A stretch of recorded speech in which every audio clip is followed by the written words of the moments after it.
Ideas, policies, agendas all begin usually in the minds of a few individuals who then sometimes form organizations, societies, think tanks to promote those and train people to get people of common like-minded thought. Then those ideas move into governments because the people that were associated with these think tanks or societies, flows of thought, all wind up in positions of government, and then suddenly, kapop, here you are. Welcome back to Steel on Steel.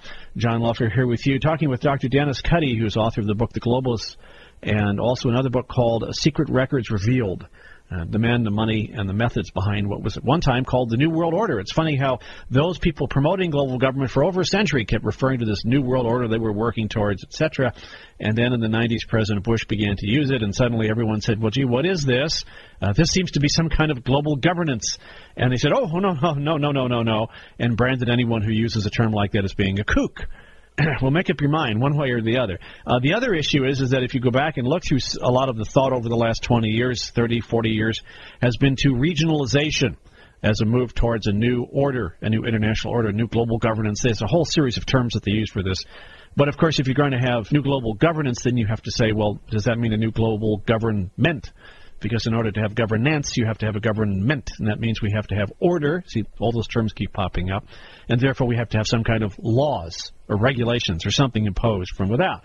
But regionalism, forming regions of the world, was viewed as a first step, an end run around national sovereignty, as Richard Gardner said in the Council on Foreign Relations publication, Foreign Affairs, back in the 1970s. And somehow, Dennis, we got over into the whole topic here of the Security and Prosperity Partnership, which is really bait and switch on the whole thing. Yeah, they keep saying, well, okay, fine. And you've already said you'll have this Trans-Texas corridor.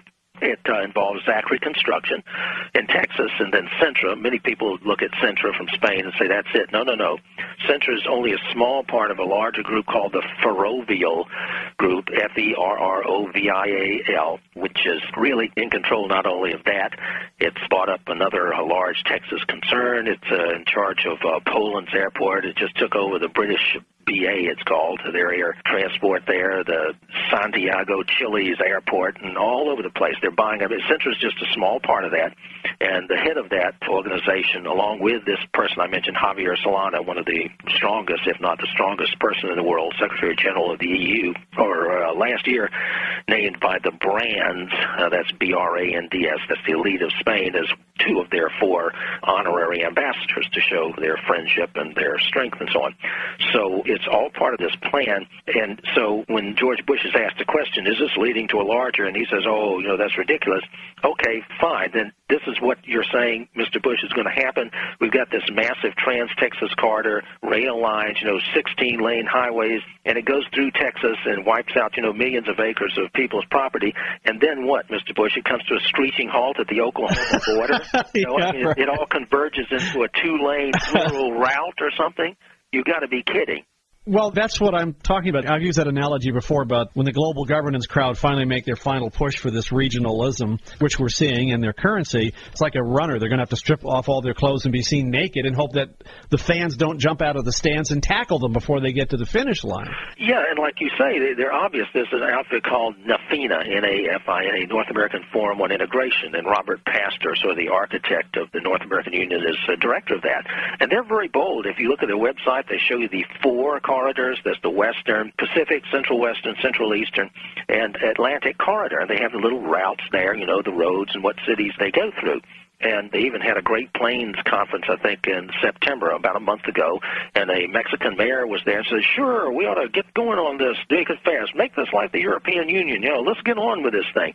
And so if you just look, they're rather bold about it. Well, remember Vicente Fox was on, remember he came out with this book recently. Who was he on? Was it Larry King? Larry King. And he said, well, what about a currency, a unified currency? Oh, well, that is a long way down the road. And I said, oh, yeah, say 5, maybe 8 months. What do you think? That type of thing. Yeah, right. And he's saying, yeah, they're admitting it. Yes, that's what we have in mind. Now, just like the Europeans, they'll still have the lira and all that stuff. We'll still have the dollar. The thing is, though, the economic crisis soon to come will plummet the dollar, and then people will start using, at least for international transactions, the America, just like they started using the euro.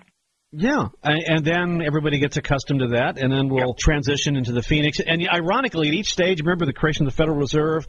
Each stage, it's an economic crisis caused by government or central banks for which they recommend the very same thing that got you into the trouble in the place, only at a larger stage. That's it. Right. So, in other words, the Federal Reserve was created. Why? Well, we have all these little state-run banks, and that's what caused the panics. And if you just give us a Federal Reserve Bank, we'll stop the panics. And sure enough, 15 years later, we had one of the biggest panics in the history of the country caused by, ta-da-da, the Federal Reserve's manipulation of money and credit. Yeah, and that was brought about when Montague Norman came trooping over here on a boat from England. And if you look at the periodical, there's at least one back then. I think it's the National Message it was called. He's on a boat, and somebody recognizes him, and he says, now, shh, keep your mouth shut. I'm going over there, and I'm going to ask the Federal Reserve to help us out on this, and then the whole thing started to unravel. Okay, let me ask you a question. Where do the neocons fit in this? And I have to say something as you answer this question. What I've always found amusing is that quite frequently all these people from the left show up and they're all upset about globalism, et cetera, et cetera, et cetera, because it represents big government, big business, the military-industrial complex or whatever complex you're into at that moment in time.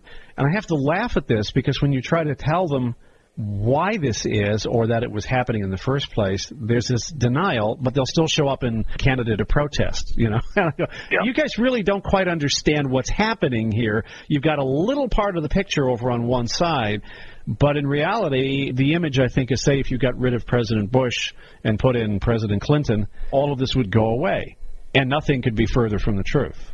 It proceeded under former President Clinton as well as it did here. Anyway, where do the neocons fit into this whole thing? Because that's what everybody on the left likes to rail about, and I'm no fan of neocons either. But anyway. Well, there's really, I hate to sound conspiratorial about this, but there's really two different factions within the neocons, in my opinion. You have one faction which is very, very supportive, let's say, of Israel. You have another faction which works with them, which is really part of this larger plan, which is playing Israel against the Arabs. And so you have to actually have a division here. You have various supporters, let's say, within the Project for the New American Century, who are very, very supportive of Israel. Saddam's a threat to Israel. He has to go. He's a threat to the region. We need a permanent military presence, and so forth and so on, okay? The problem with that is there are other neocons, even that were within the Project for the New American Century, who either are extremely stupid or they're part of this larger effort. In other words, let's say William Crystal, who's a very strong supporter of Israel and America's might bring about good things, overthrow dictators like Saddam and so forth and so on. And then you have other elements within there, Dick Cheney, Rumsfeld, and so forth. Now, right from the beginning, let's say with Iraq, you have William Crystal saying, oh, my goodness, I hope we don't do this on the cheap. Daddy Bush used over $600,000 to just shoo Saddam back across the border. Oh, I hope we don't do this on the cheap. Now, unless Rumsfeld's an idiot, he knows that what he's doing by, limiting only the 300,000 or so forces who can't possibly police the place. And when you have Bremer, who is a Kissinger boy, more or less, screwing things up there totally, no jobs for these policemen and armed forces people who are disbanded or disband themselves, whatever, and they're guarding, the Ministry of Oil. They're not so much guarding the National Museum with the treasure, but they, immediately they're guarding that Ministry of Oil over there.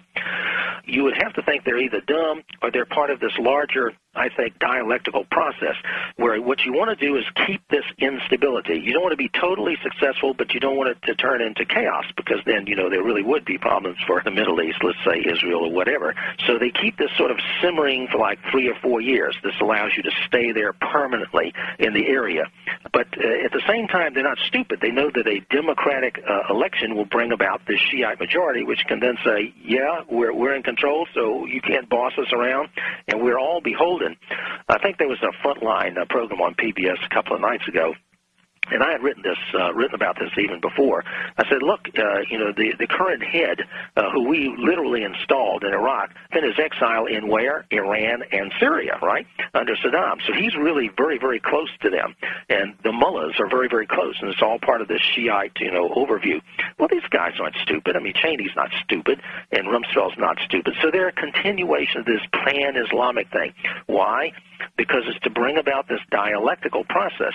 That's why a Solana, who's really a product of the Rhodes Plan, Bill Clinton and Strobe Talbot, the Rhodes Scholar roommates, along with his ambassador, Richard Gardner, also Rhodes Scholar, to Spain. It literally gave us Javier Solana as the political head of NATO.